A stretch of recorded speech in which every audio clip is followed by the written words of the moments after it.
Good morning and happy Sunday, everybody. This is my Clearing the Bases episode. Every Sunday I do where I clear out my bookmarks and uh, browser tabs and everything else to share with you the things that I felt were newsworthy but didn't make their own video. This has been a banner week for my channel, and November may go down as my best month ever, or certainly one of my two or three.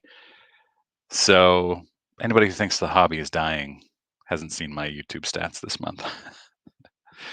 All right, let's jump right in. I'm going to share my screen.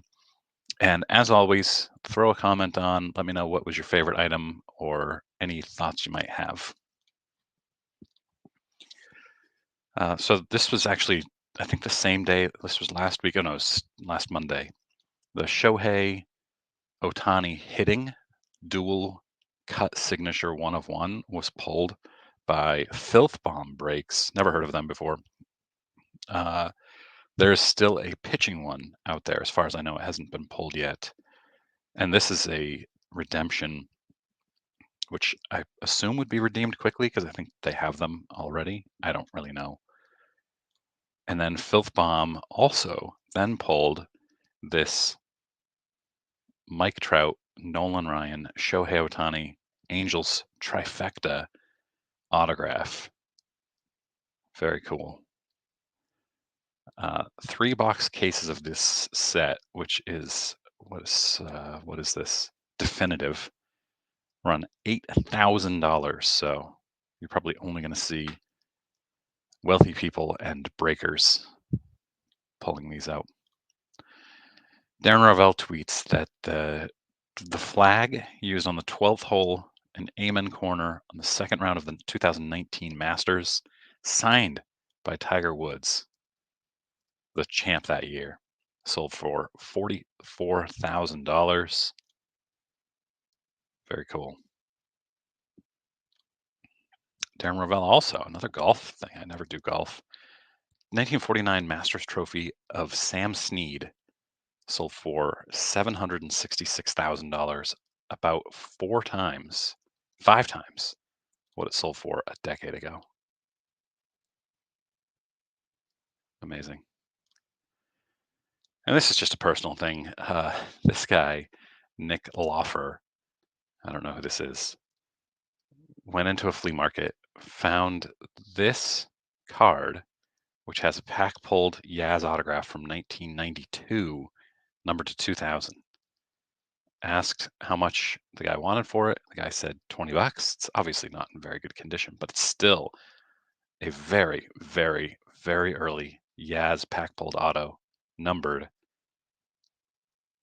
and the guy only wanted $20 for it. So that's a definite yes. I was jealous about that. Last week I covered this Josh Young autograph where somebody had drawn on it and people were wondering, was it really Josh Young? Well, it was. He says, I thought it would be fun to throw a little Easter egg out into the hobby. I'm glad it finally surfaced. It won't be the last. And just a quick update on this Babe Ruth, still at $5.5 million, still with a week left. A lot of people, when it got to $5.5 million in a couple days, people were like, whoa, this is going to get to $25 million.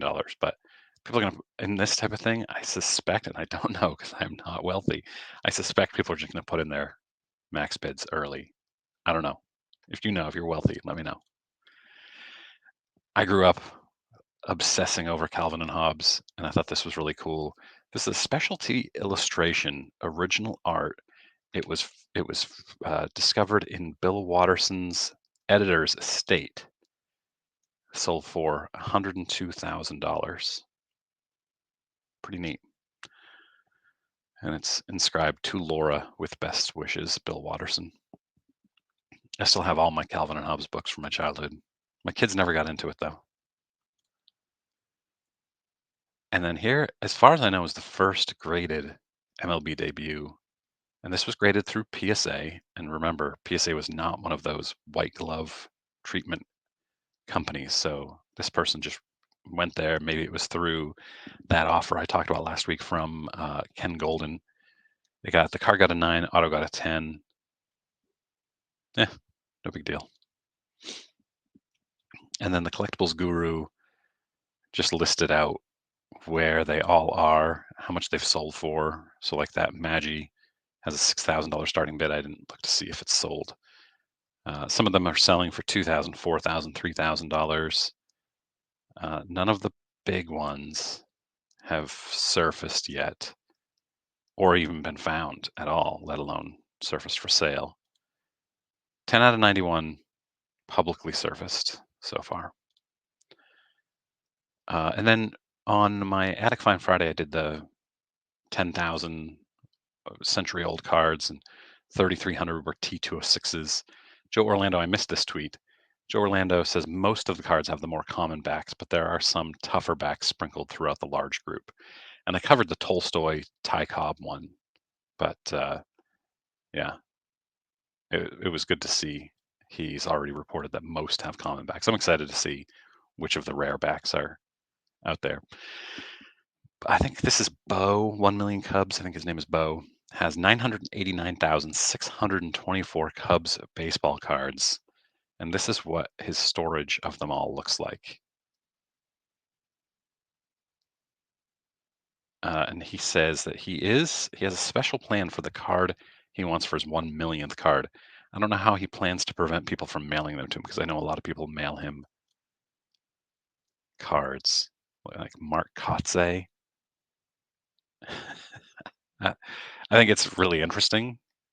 I don't understand the the purpose, but that's okay. I don't need to.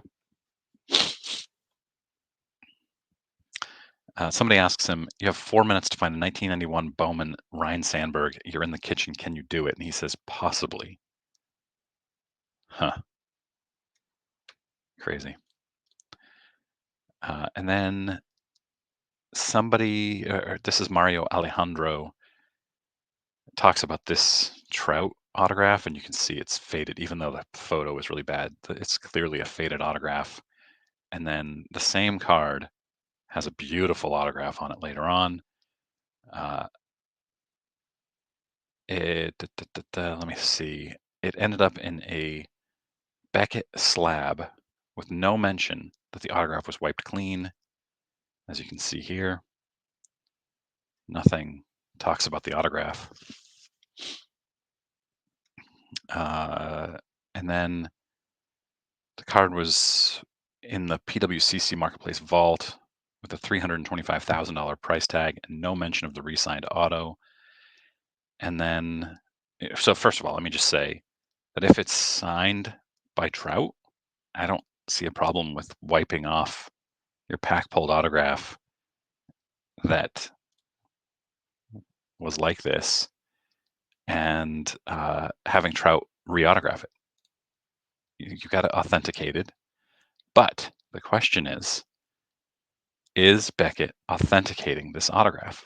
They are believing that because it's a certified autograph issue, that it is a Trout autograph. I don't see any sort of, I don't know, maybe because it's BAS, which is Beckett Authentication Services. Maybe they're authenticating it. I'm not really sure.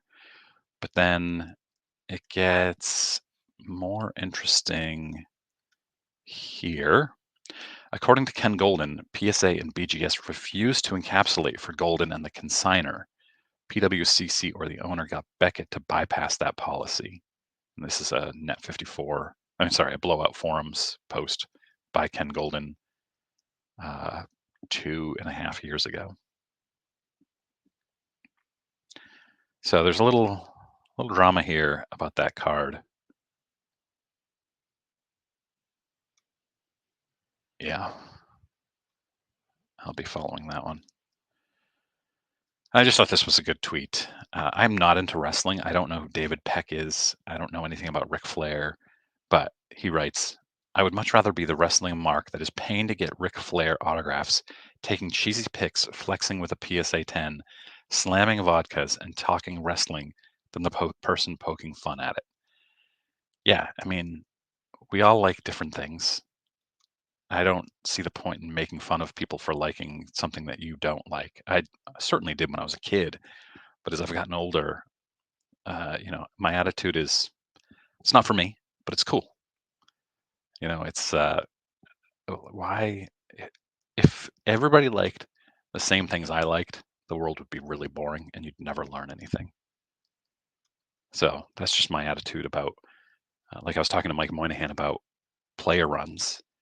I'm not into player runs much. I do a couple, but it's really cool that he and a lot of other people are into them. It's not for me. Uh, this is funny. So this guy, let me just pop this open a bit. He waited for a Bryce Harper auto for 3 years and instead got a Yuan Adon. I think I'm pronouncing that right. But Harper was no longer an option, so they sent him this rookie dinged corners, by the way.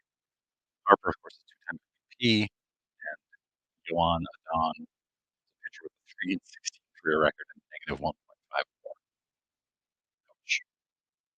Ouch. That's quite a replacement there. Shoot. I had a great deep fried breaks post. Let's see if I can find it. Hmm, maybe this is it.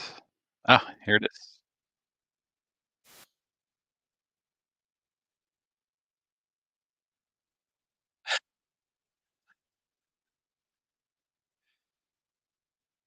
So he has a Bowman baseball card on the front and on the back, a Panini football card. Uh, they're obviously Topps and Panini are obviously using the same manufacturer, so it's just weird. And here's another one that they got. I think I even showed this one. Panini football in the back, Bowman chrome baseball in the front. It's very strange. Somebody writes there are three companies that can handle the printing of billions of cards. None of those three is an actual card company. Yeah, weird. And then this is just another Topps error. They missed an autograph. How does this get through QA or QC, whatever we're calling it today? Topps certified autograph issue with no autograph. Yeah, this person. Are these supposed to be autographed? I don't know. I don't think so. I don't get that. Here's the one of one Wembanyama, listed currently on Card Hobby with an asking price of $125,000. It's pulled in China. $125,000. If you're paying that, yikes. One blaster of hoops and got 27 base Malik Beasley cards. How does this even happen? I want to know. Can somebody calculate the odds? 25 of them, because Beauchamp is in here just with a similar pose. That there's one of them, and there's the other. If somebody can calculate the odds of getting 25 out of 27 cards the same in one pack, I don't know how many cards are in a pack, so 25 cards of the same. Uh, Let me know. I'll be curious. I'll do a video on it if you can show your work. Shop owners were notified by Topps today to watch out for fakes in the MVP buyback program. There was a fraudulent card incident in Kentucky involving an attempt to redeem a counterfeit Shohei Ohtani purple refractor numbered, yes, 69 of 299. The shop owner recognized the card as fake and declined to accept it. So,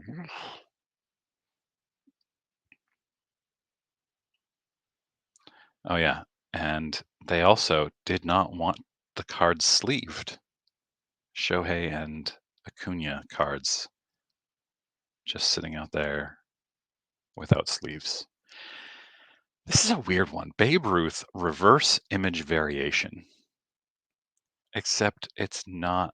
reversed. All they did was reverse the text. My friend Ryan sent me this one.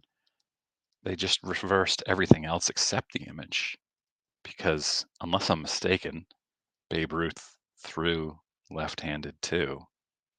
And like the Red Sox is not reversed here. You can see the ED on his jersey. So what is Topps thinking with this? They're trying to capitalize on the popularity of reverse image cards from 1989, 1990. I'm talking about the Dale Murphy Upper Deck and Juan Gonzalez reverse image. Just lucky that I had that right there. And then this obviously is a setup video, but they're claiming that this guy brought in over $100,000 in Topps MVP buybacks. I couldn't tell if this is real. I can't imagine that it is. Somebody says, "What else did he get? That's only $55,000." But then they do say he had 4,500 cards. So maybe it's real. I don't know. But they did a nicely produced video about it. All right, back to Wembanyama. On Sotheby's, they sold his rookie debut game jersey for, they estimated it to be between $80,000 and $120,000. It ended up selling for $762,000. What are we doing here, people? I don't get it. I don't know anything about stamps. Don't have a stamp in my collection, but this US stamp sold for a record-breaking $2 million, most expensive single US stamp ever sold. It's the inverted Jenny. I'm sure somebody out there is a stamp collector and knows what this is. Dates back to 1918 and originally cost a quarter. Only 100 were printed, and the plane it depicts is printed in error upside down. Neat. This guy also, I have no watches. This guy has a $300 million watch collection, and he's selling them off. He started collecting them as a kid when he was 12 years old. Or maybe not, when he would dream about it. But yeah, crazy. $300 million of watches. He's selling them off. 142 of them at Christie's. Crazy. Crazy, crazy, crazy. Stop sharing. Okay, that's it, guys. This is fun. Let me know what you think about everything. I will be taking at least Monday off this week. Yeah, back to work tomorrow. So hope you enjoyed this. I hope you enjoyed my Thanksgiving run of videos this week. Hope you have a great week.